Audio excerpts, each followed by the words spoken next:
Hi.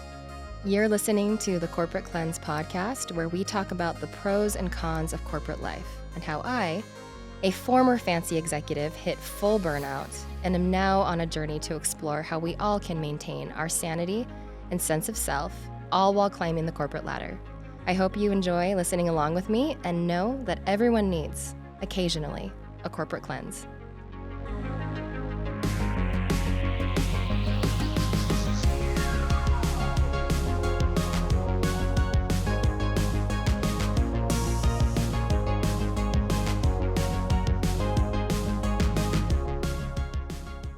If I had $1 for every time I was called organized in my career, I would be set. I would have like 12 boats. I would be set. I have been called organized so many times in my career, and you know what? It has never felt like a compliment. Never. It always feels sneaky or undermining. When someone calls me, "Oh, you're so organized," it has always felt sneaky and subversive. So I've been thinking a lot about office politics, politicking. I'm fascinated by work dynamics. I'm fascinated by office politics, just like how work gets done with a bunch of humans talking about things. I watched this movie once. It was a Jessica Chastain movie. I think I watched it on a plane. I'm notorious for watching just trash on planes. Trashy movies. It feels like a perfect time to indulge in movies that like you've always been like kind of interested in, but for sure are a huge waste of time. Like I've watched The Meg on a plane once, that movie about the giant shark, the megalodon shark. I watched that. I chose it. I scrolled and I clicked yes and I watched it. I am my trashiest self on planes. I watch trash movies. I eat trash snacks. Like, there are no rules in airspace for me. No rules for me. I was, like, watching The Meg while eating bottle caps. Like, it's just trash. That's my trashiest self on planes. Anywho, this movie is about a lobbyist. Quote, willing to bend the rules for her clients, Elizabeth Sloan, the movie's called Sloan, remains one of the most sought-after lobbyists in Washington, D.C. When asked to help oppose a bill that imposes regulations on firearms, she instead joins a scrappy boutique firm that represents the backers of the law. Her defiant stance and determination to win now make her the target of powerful new enemies who threaten her career and the people she cares about. Interest groups employ lobbyists to protect and advance their interests. Lobbyists do this through lobbying. They inform, they persuade, they pressure policymakers to support the group's objectives. And it's wild. It's wild watching this movie and the lengths that this character goes through to advance whatever she's advancing. It's politics. It's office politics. Office politics, group dynamics, and power dynamics is what we actually all are employed to do. Like if you're in corporate life, you're not hired to do, project management, SEO. Like if you want to get really meta about it, we are hired to do Slack, email, group projects, power dynamics, and office politics. That's what we do.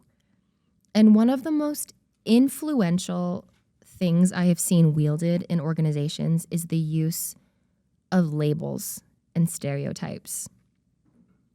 Labels and stereotypes are a power dynamic play. They're used to get an upper hand on other people. They're not benign. I've seen labels completely change the trajectory of someone's future at a company.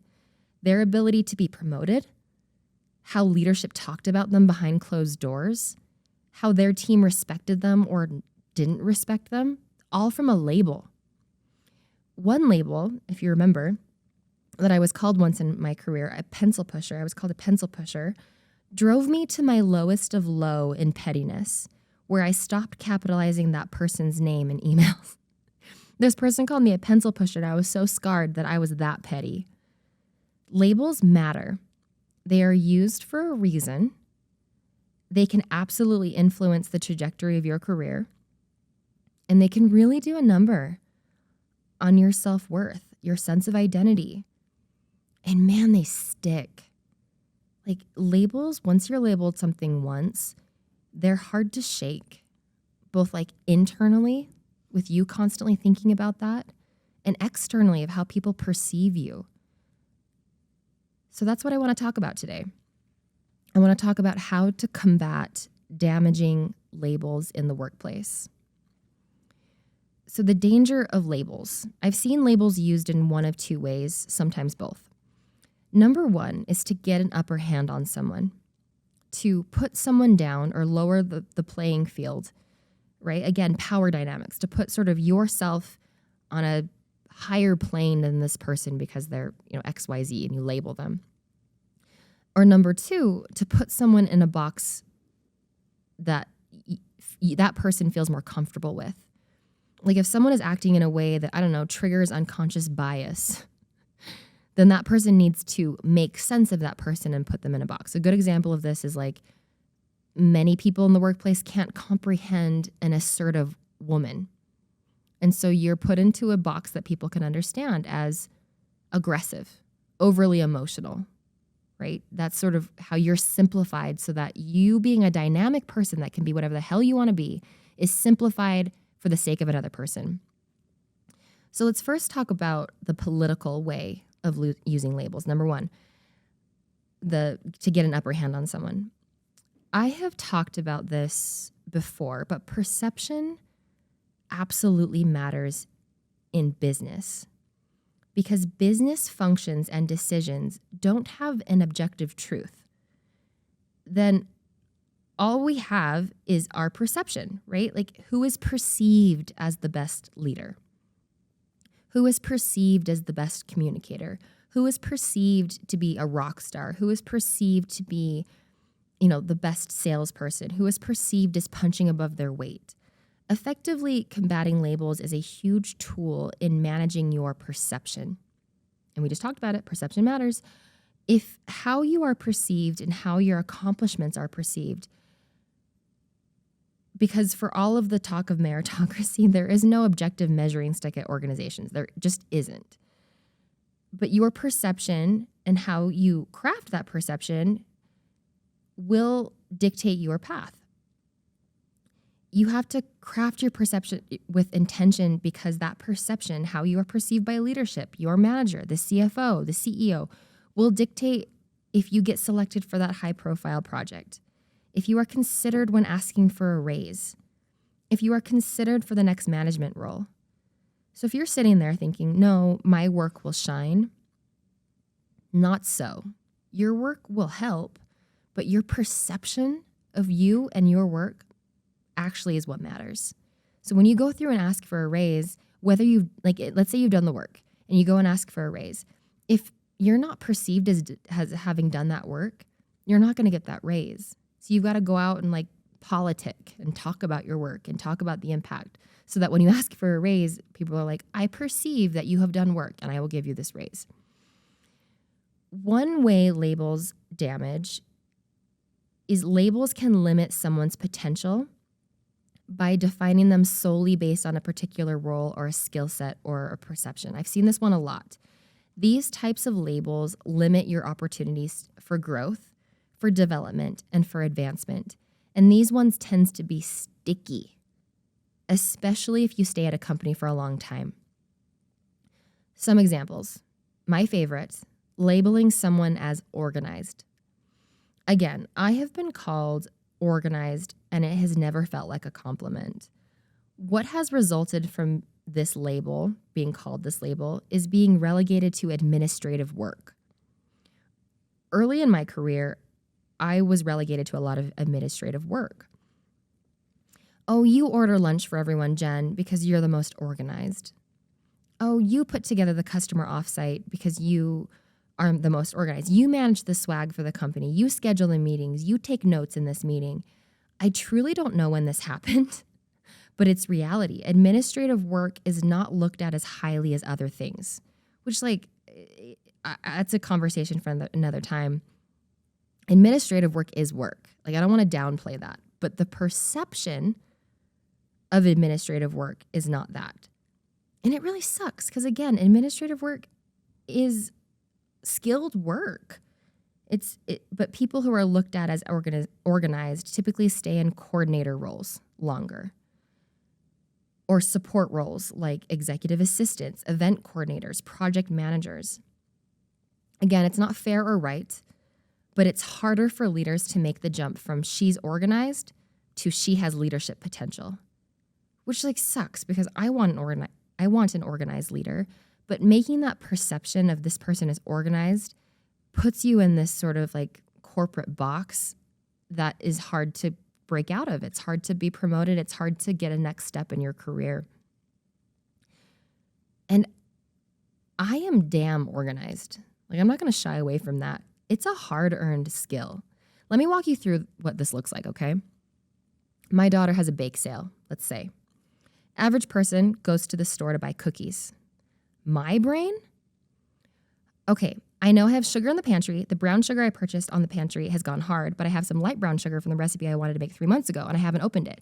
I will be at the Target for my flu vaccination on Thursday so I can pick up eggs. I have leftover cellophane bags from Christmas to put the treats in, and I'll have time on Thursday after my workout class at 7 p.m. if I order takeout to make cookies so they're fresh. And I want to make sure that my daughter feels included in this, and so I need to make sure I'm emotionally and mentally ready to have patience for her to bake these.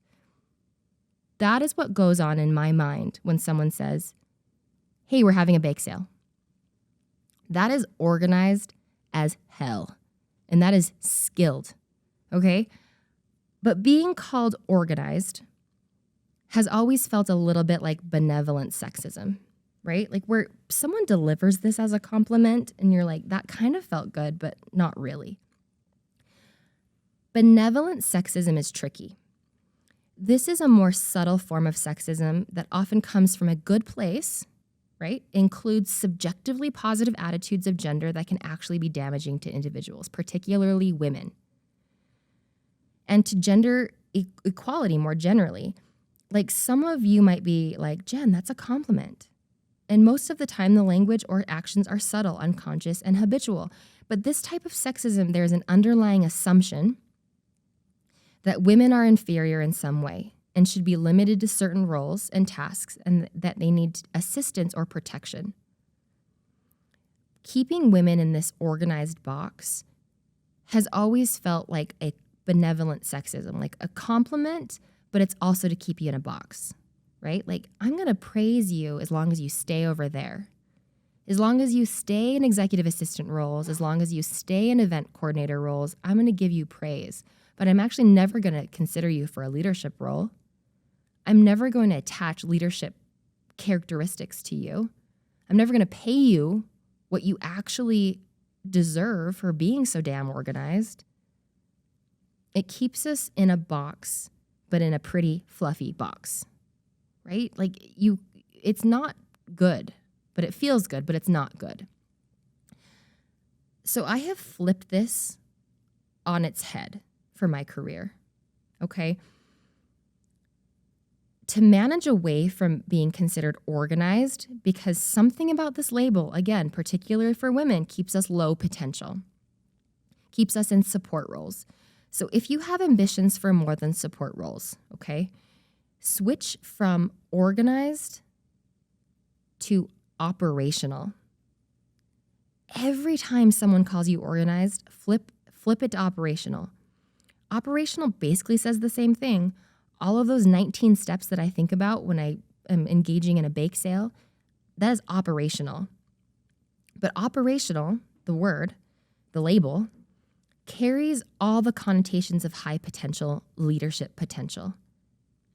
It carries with it downstream thinking, cross-functional alignment, being detail-oriented, being impact-focused.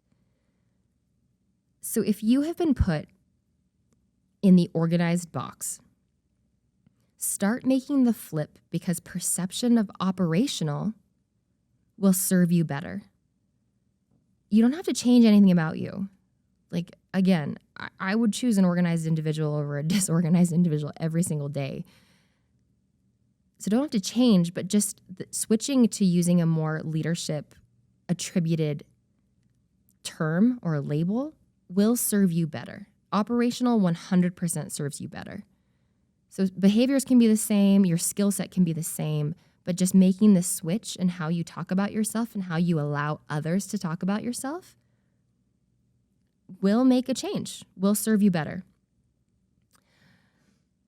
Another way labels can be damaging is by causing divisiveness and conflict. Labels can create divisions with teams and foster kind of an us versus them mentality. When individuals are categorized or like pitted against each other, it can lead to intergroup conflicts, reduced collaboration, and hindered teamwork. This can create a really toxic environment that can just really impact employees really negatively. So my favorite example of this is old guard versus new guard. So if your company has ever gone through a change in leadership or a change in, just a lot of employee turnover, there's always this sort of old guard versus new guard. Most of my experience is in growth stage companies. So companies that were small and scrappy and then try to scale. Oh, the drama that comes when this happens. If someone wants to fund a reality TV show about growth stage tech startups, it would be gold. It would be gold because this drama, it is so juicy. And it's like there's so much passive aggressiveness. There's so much there's just drama. And so this typically goes, a founder has an idea, starts a company. Through sheer will and scrappiness, the company makes a couple million in revenue. And usually this founder has hired his brother, his best friend, his old mission companion, surrounded himself with this core group to create this company. And they create it and it's great. And then like all tech companies, growth is the target. So they start to hire more experienced people who have scaled companies before. And here comes the most toxic division I see at companies, old guard versus new guard. Sort of the process versus bias toward action, the efficiently scale versus just get it done. This is so toxic because it triggers defensiveness. You can imagine how these founders and early employees have strong feelings about how the company was founded and how they know best. And so some corporate newbies coming in to tell them that it's not serving the company anymore and they need to change. It is company drama at its finest. This is when I have seen the most toxic defensiveness and label calling in my career. Because it's the new guard comes in and labels the old guard, oh, cute little scrappy employees who have no idea how to scale a company. And then the old guard is oh, these corporate bros trying to put so much bureaucracy on our scrappy startup. This tension exists at every company. No one talks about it. It is so painful and it is toxic and it is dramatic and we really need to talk about it. So I actually don't know how to combat this one. I just wanted to point it out. I've seen this so many times in my career. Old guard versus new guard, people that are process driven versus scrappy. Those labels really pit people against each other. I haven't seen a way to solve this one, but I wanted to point it out because I've seen it pretty much at every company I've been at. Lastly, labels can become self-fulfilling prophecies. Labels can really influence someone's self-perception and behavior. When people are consistently labeled in a certain way, they may internalize those labels and start conforming to the expectations associated with them. This can really limit their belief of their own abilities and discourage risk-taking and undermine their confidence and motivation to excel. I'll give you a personal example. When my daughter started school, my partner and I decided to be really intentional about saying that she was good at math. Whether she was good at it or not. When she started math, we would say, wow, you're so good at math. It seems to really click for you. You're so good at it. And you know what? Now, 10 years later, she is good at math. She is. And I think a lot of that is just personal belief in yourself. If you're constantly told something you're so good at the piano, right? That flips a switch in your mind of I am a talent. This comes easily and freely to me. And it starts to manifest in yourself because you're told this. And again, It could be that she's just naturally gifted at math, but it removed this barrier for her. When you go to math class and you're like, this is hard, it removed that barrier for her mentally. And it became a self-fulfilling prophecy because now she's really good at math. Because we were like, you are so good at math, so try it. I don't know. But I think that labels can really influence your behavior. Some examples. If you are labeled a workaholic early in your career, you can really internalize this label.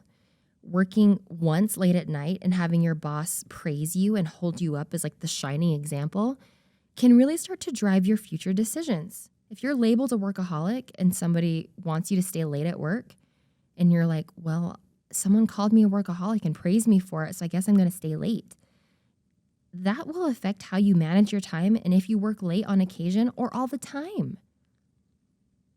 Or being, this is a tough one. Being labeled, it's called mommy tracked, right? Like you're on the mommy track.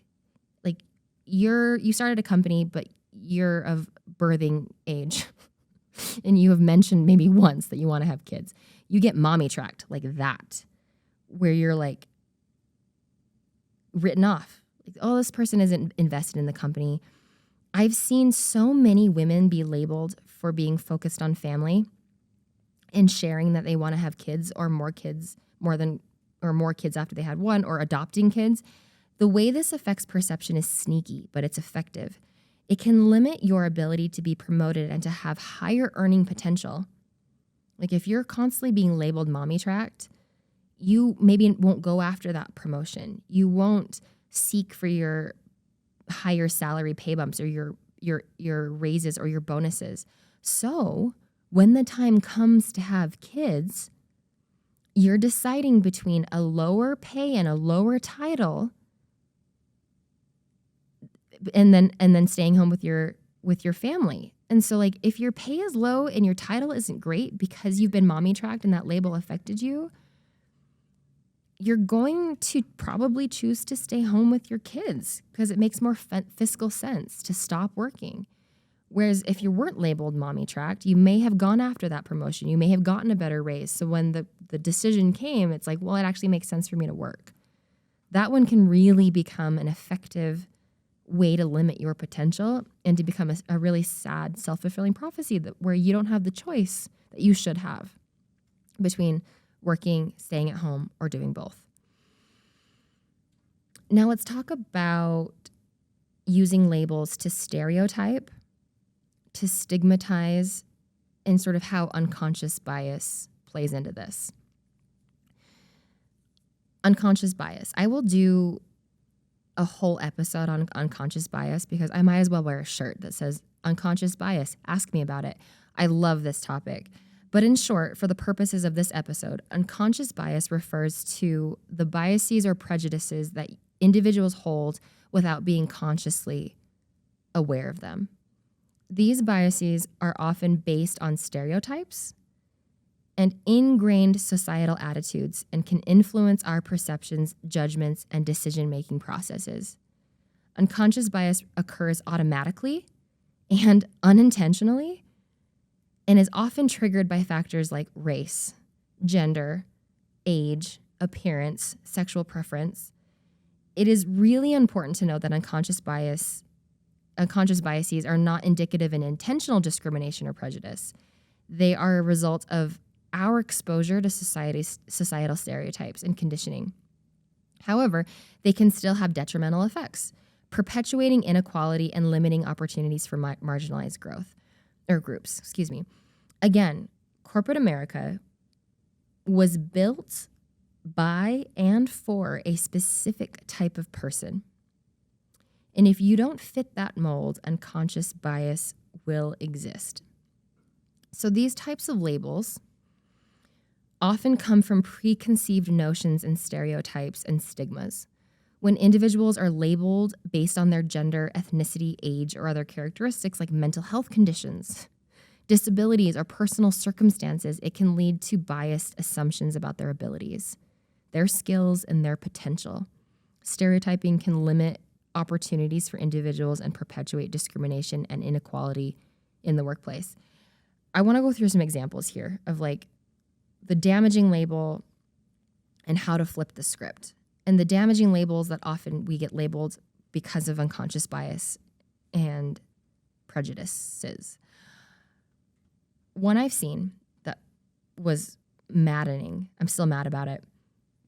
A woman told me that she had been labeled nurturing. She was too nurturing. She was too nurturing. She couldn't be a good leader. She couldn't be a good manager because she was too nurturing. I still am mad about this. I'm like, what? Like, this person confided this in me, and I was like, oh my God, like, tell me whose house I can go egg. I was so angry that someone used this really good trait against this person because they were, quote, nurturing. So a way that we talked about flipping the script for this person was, instead of being called nurturing, this person had high empathy, high customer empathy, and the ability to create lasting relationships, right? Those are things that leaders are associated with. It's like, oh, that person is so good at building customer relationships. But for this person, and women especially, it's seen as a weakness to keep you in a box, to call you nurturing instead of high EQ, right? There are different labels depending on who you are and what you are and how you choose to live your life. There are different labels that are used, and some result in promotions and some result in not promotions. So being able to manage this perception and this label, nurturing, no, out the window. High customer empathy, ability to build long-lasting relationships, great. One that I have been labeled a lot is being really good at PowerPoint, which, listen, I am good at PowerPoint. If you need help, if you need a PowerPoint presentation, I can make a wicked PowerPoint presentation. I am so good at PowerPoint.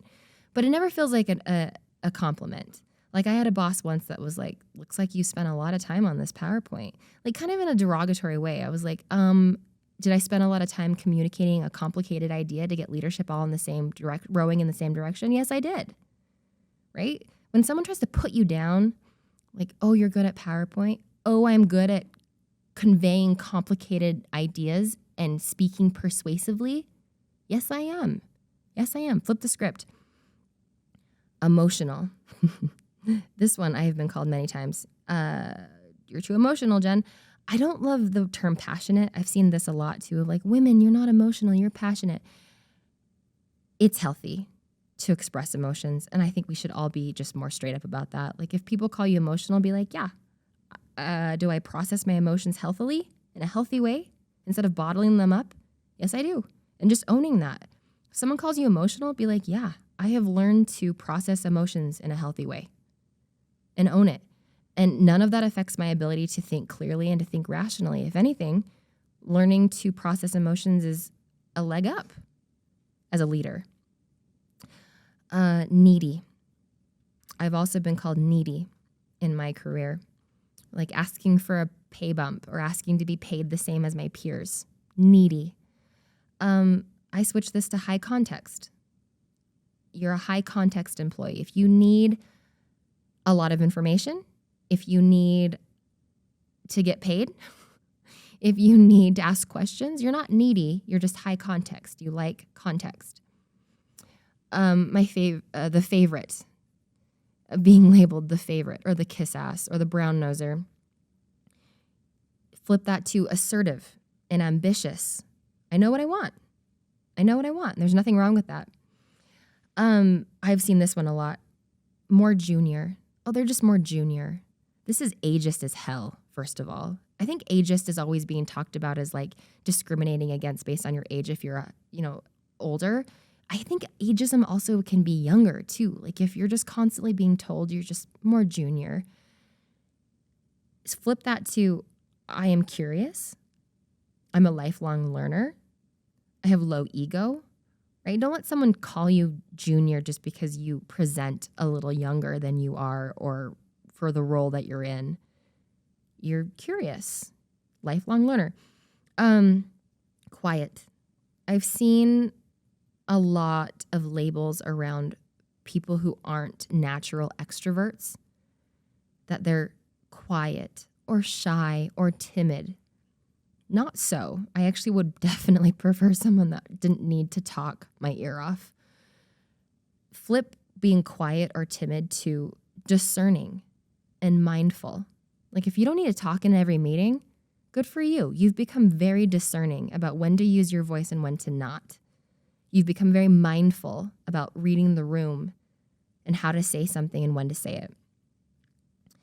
So overall, I challenge you to own who you are, which can be however the hell you want to be, truly. However the hell you want to be, however you want to present, however you want to express, do it. Because I truly believe the only way to fix bias is to challenge the boxes that people want to put you in. So don't stop showing up how you are.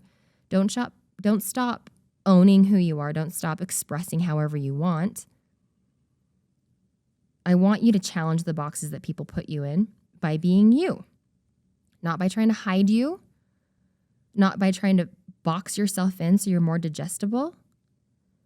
But we are fighting against decades, centuries of harmful labels. So keep being nurturing, emotional, organized, needy. But let's just give some people a helping hand, right? In checking their bias by combating these labels that have a negative connotation with a label that has a positive connotation, right? Like be you, but manage your perception and like help that person. Help that person that hasn't quite done the self-work to understand that being nurturing is not a weakness. Being emotional is not a weakness. Being needy isn't a weakness and isn't, poor, weak women. Challenge the people that need a little bit of a leg up by supplanting the negative label you've been given by a label that serves you better. So keep being you, but manage your perception with intention. And that's all I have for you this week. Thanks, and I'll see you next time.